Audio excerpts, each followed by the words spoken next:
ప్రభుత్వం రాష్ట్రంలోని అన్ని వర్గాల ప్రజలకు వరుస శుభవార్తలు చెప్పడానికి రెడీ అవుతోంది.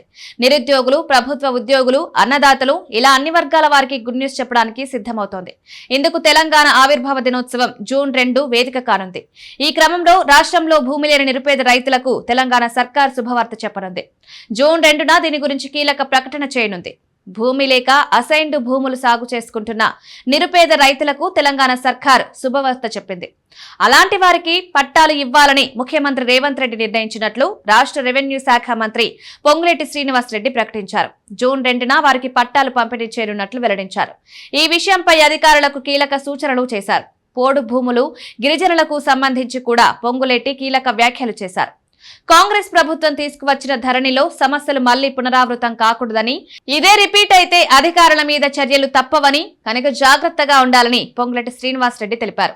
ధరణిలో ఎట్టి పరిస్థితుల్లో కూడా పొరపాట్లు జరగొద్దని పొంగులేటి స్పష్టం చేశారు. చిన్న చిన్న భూముల సమస్యలు వేగంగా పరిష్కరించాలని ఈ సందర్భంగా అధికారులను ఆదేశించారు. రెవెన్యూ అధికారులు విధి నిర్వహణలో చాలా సీరియస్ గా ఉండాలని, ఏదో సరదా కోసం ఉద్యోగం చేస్తున్నట్లు ప్రవర్తించొద్దని స్పష్టం చేశారు.